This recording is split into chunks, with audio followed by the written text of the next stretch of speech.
Hello and welcome to Mastery Muse, a channel that helps you learn like an expert and think like a coach. Today I want to tell you about a very important notion in human development, and that's the idea of different selves. Why is it important? Because whenever we have one ideal and we pursue another ideal, it could lead to a lot of negative effects like anxiety, depression, lots of different things, and we don't want that. So let's dive in and I will explain you the difference. Each of us is in a certain place and certain time, and we are currently our version of ourselves. That's the actual version. And there could be two different versions of ourselves. One of them is ideal self and the other one is ought self.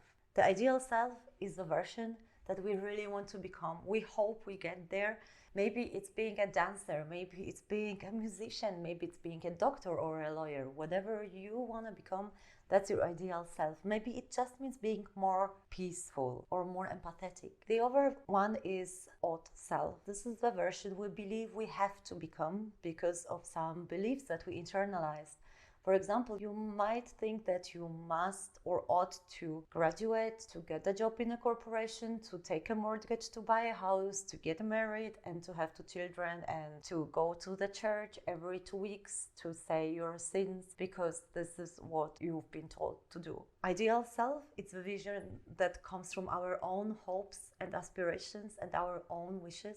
And ought self that comes from external factors and external expectations and maybe duties or responsibilities. Not always can we follow our ideal version. If your ideal version is to lie on a beach and drink cocktails to eternity, well, the chances are you're not going to be happy. Or if you are having conflicting interests and you feel split between those two, maybe the one part of you wants to totally change your life and the other part stops you because you feel like, hold on a second, I should stick to what I'm doing. Whenever there is this big discrepancy between those two, you might get depressed, you might get anxious, you might get disappointed, you might lose the will to live. All kinds of bad stuff would happen, at least according to self-discrepancy theory.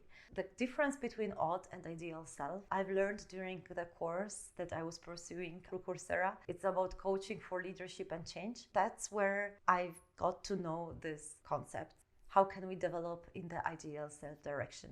First of all, that's what coaching is for. Coaching is a space where you can come the way you are. Nobody is gonna judge you or tell you what you're supposed to be doing. So you have a space to develop a vision and clarity for your own ideal self. That's the whole purpose of coaching. Strengthen your vision and get clarity. Another way for you to develop the ideal self is to go through a process of so-called self-directed learning, which is the learning that you are the pilot of. Something that's been introduced by Richard Boyatzis. His self-directed learning theory tells you about different stages, different questions that you should ask yourself to develop the vision for your ideal self. The first discovery is, who do I want to be? Where do I want to go? So you need to write down all the things that come to your mind. It could be being more peaceful. It could be being a better wife or a husband. It could be being a father or mother or a leader in an organization.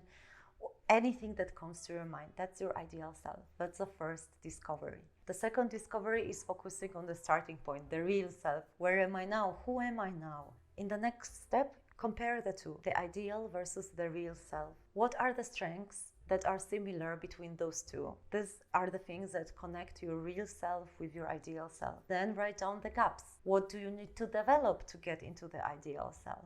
The next step is your learning agenda. Work out a learning agenda. How can I build on my strengths while reducing the gaps? What am I going to do? The next one is you collect experiences that help you shape the new knowledge and new behaviors that you will need to close this gap between your ideal self and the real self. Finally, those new experiences become habits. They become internalized. And that's where you close the circle and you come to reach your ideal self from some time ago. In this whole circle, in this whole process, an important step are trusting relationships. These are your friends or family or work colleagues, people who help you get where you want to be. That's crucial. Find some support circles. and try to be mindful of people who you can't cut away from too easily, but they do bring you down and don't want you to develop in the direction that's important to you.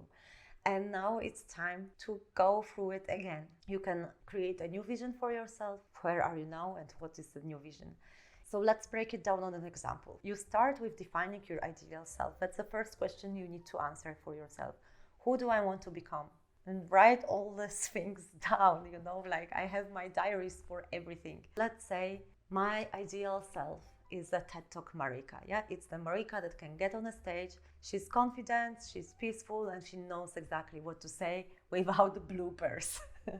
So that's my ideal self. Second, my real self. Who am I now? I am now here. I've been in the rhetoric club. I'm serving as a RIA director. I'm involved in organizing some big conference. There is some things I'm doing now that kind of connect to my ideal self. The next step is to compare the strengths that you can leverage and also comparing the gaps. So for my example, the strengths that I have is I think that I can express myself. I have a lot of competence, a lot of knowledge. I've had collected some experiences and I can connect with my audience. I also have been dancing and I can speak other languages, so I'm able to perform at different events.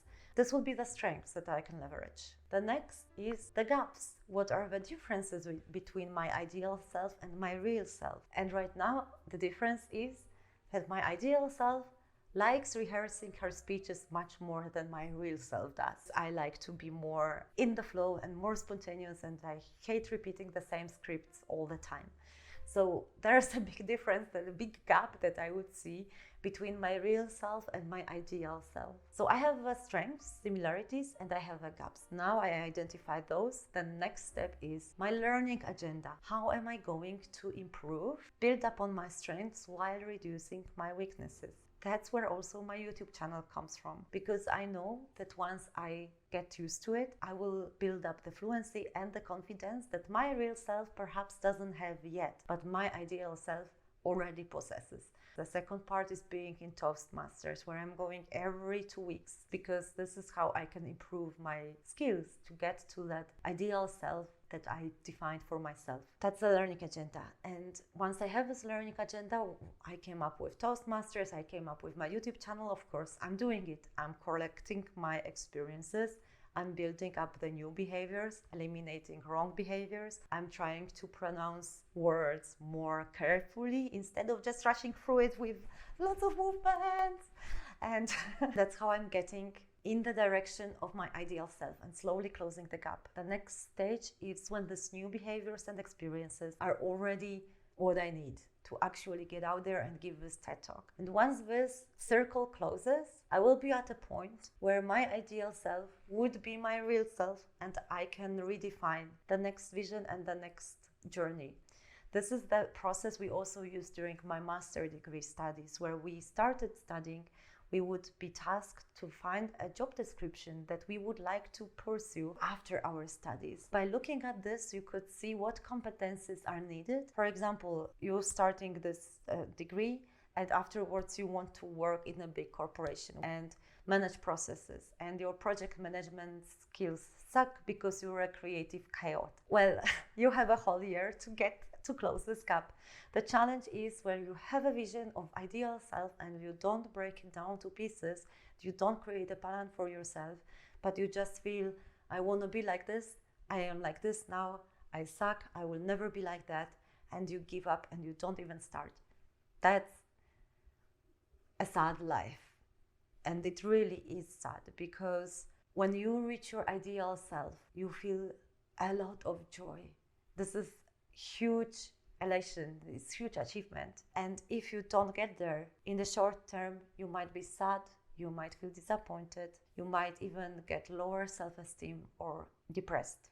Now, if you pursue the odd self, that's a person you think you should be, This is coming from internalized expectations that were given to you.